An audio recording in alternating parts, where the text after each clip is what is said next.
புதுக்கோட்டை மாவட்டம் அறந்தாங்கி அருகே ஆயங்குடி உள்ளிட்ட 20 இடங்களில் 6,41,00,000 மதிப்பீட்டில் ஆரம்ப மற்றும் சுகாதார நிலைய கட்டிடங்களை சுகாதாரத்துறை அமைச்சர் மா. சுப்பிரமணியன் திறந்து வைத்தார். சட்டத்துறை அமைச்சர் ரகுபதி, சுற்றுச்சூழல் துறை அமைச்சர் மெய்யநாதன் உடனிருந்தனர்.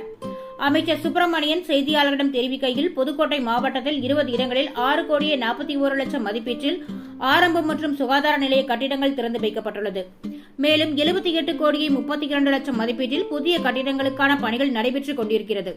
தமிழகம் முழுவதும் உள்ள பயன்படுத்த முடியாத நிலையில் பழைய கட்டிடங்கள் பதிலாக புதிய கட்டிடங்களுக்கான பணிகள் நடைபெற்று வருகிறது என்று தெரிவித்தார். தொடர்ந்து பேசிய அவர், அனைத்து ஆரம்ப சுகாதார நிலையங்களிலும் பாம்பு கடிக்கான மருந்து உள்ளது. இதற்கு முன்பாக பாம்பு கடிக்கு மருத்துவமனையை நாடி செல்ல வேண்டிய நிலை தற்போது மாற்றப்பட்டுள்ளது. மக்கள் செய்ய வேண்டியது விஷம் தீண்டியதும் உடனடியாக மருத்துவமனைக்கு வர வேண்டும். தாமதமாக வந்தால் மருத்துவம் பயனளிக்காது என்றார். கருத்தரித்தல் மையங்களில் ஒரு குழந்தைக்கு 8 லட்சம் வரை செலவாகிறது. ஆனால் தமிழகத்தில் முதல் முறையாக எழும்பூரில் அரசு கருத்தரித்தல் மையம் தொடங்கப்பட்டுள்ளது. இது படிப்படியாக கோவை, திருச்சி உள்ளிட்ட முக்கிய நகரங்களில் திறக்கப்படும் என தெரிவித்தார். நிகழ்ச்சியில் மாவட்ட ஆட்சியர் அருணா மற்றும் வடக்கு மாவட்ட செயலாளர் செல்லப்பாண்டியன், அறந்தாங்கி ஒன்றிய பெருந்தலைவர் மகேஸ்வரி, சண்முகநாதன் மற்றும் கட்சி நிர்வாகிகள், அதிகாரிகள் கலந்து கொண்டனர். 20 புதிய மருத்துவத்துறை சம்பந்தமான கட்டிடங்கள் திறந்து வைக்கும் நிகழ்வுகள் மிக சிறப்பாக முடிவுற்றிருக்கிறது. 6,41,00,000 மதிப்பீட்டில் ஆரம்ப சுகாதார நிலையங்கள் மற்றும் துணை சுகாதார நிலையங்களுக்கு தேவையான புதிய கட்டிடங்கள் புதுக்கோட்டை மாவட்டத்திற்கு சம்பந்தப்பட்டவைகள் திறந்து வைக்கப்பட்டிருக்கிறது.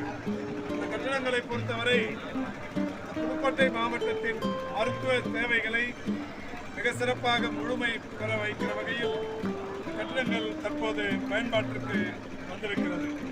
இவைகள் மட்டுமல்லாது இன்னமும் கூட 78,48,00,000 ரூபாய் மதிப்பீட்டில் 32 புதிய கட்டிடங்கள் கட்டும் பணிகளும் இந்த மாவட்டத்தில் நடைபெற்றுக் கொண்டிருக்கிறது. இன்று திறந்து வைக்கப்பட்ட கட்டிடங்கள் 6,41,00,000 மதிப்பீடுகளிலானது.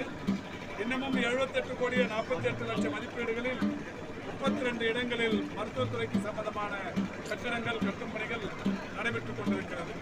இந்த வகையில் தமிழ்நாடு முழுவதிலும் இருக்கிற துணை சுகாதார நிலையங்கள் மற்றும் ஆரம்ப சுகாதார நிலையங்கள் பயன்படுத்த முடியாமல் பாழடைந்து கிடக்கிற கட்டிடங்களையும் வாடகை கட்டிடங்களையும் இன்றைக்கு அதற்கு பதிலாக புதிய கட்டிடங்கள் 15வது நிதி ஆணையத்தின் நிதி ஆதாரத்தை பெற்று படிப்படியாக முன்னுரிமை அடிப்படையில் கட்டும் பணிகள் நடைபெற்றுக் கொண்டிருக்கிறது.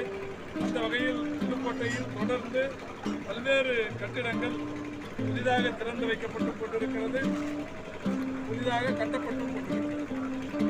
சுப்பிரமணியபுரம் கல்வி கர்நாடக அரசு 1972ஆம் ஆண்டு அறந்தாங்கி ராஜநகர் பேராசிரியர் அவர்கள் தெரிஞ்சிருக்கு.